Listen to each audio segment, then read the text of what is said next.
ದಲಿತ ಬಾಲಿಕೆಯನ್ನು ದುಷ್ಕರ್ಮಿಗಳು ಅಪಹರಿಸಿ ಚಿತ್ರಹಿಂಸೆ ನೀಡಿ ಪದೇ ಪದೇ ಸಾಮೂಹಿಕ ಅತ್ಯಾಚಾರ ಎಸಗಿರುವ ಮಾನವೀಯ ಕೃತ್ಯ ಉತ್ತರ ಪ್ರದೇಶದ ಮೊರಾದಾಬಾದ್ನಲ್ಲಿ ನಡೆದಿದೆ.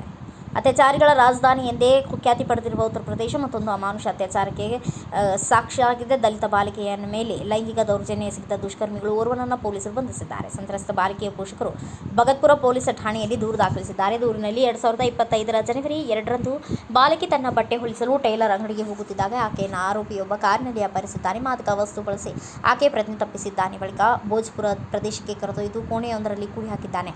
ಹಲವು ದಿನಗಳ ಕಾಲ ಆರೋಪಿಗಳು ಆಕೆಯ ಮೇಲೆ ಪದೇ ಪದೇ ಸಾಮೂಹಿಕ ಅತ್ಯಾಚಾರ ಎಸಗಿದ್ದಾರೆ. ಆಕೆಯ ಕೈಯನ್ನು ಆಸಿಡ್ನಿಂದ ಸುಡಲಾಗಿದೆ ಎಂದು ವಿವರಿಸಿದ್ದಾರೆ. ಅಲ್ಲದೆ ಘಟನೆ ಬಗ್ಗೆ ಯಾರಿಗಾದರೂ ಹೇಳಿದರೆ ಕುಟುಂಬಸ್ಥರನ್ನ ಕೊಲ್ಲುವುದಾಗಿ ಆರೋಪಿಗಳು ಬೆದರಿಕೆ ಹಾಕಿದ್ರು ಎಂದು ತಿಳಿಸಿದ್ದಾರೆ. ಬಾಲಿಕೆ ಪೋಷಕರು ದೂರಿನ ಆಧಾರದ ಮೇಲೆ ಪೊಲೀಸರು ಪ್ರಕರಣ ದಾಖಲಿಸಿಕೊಂಡಿದ್ದಾರೆ.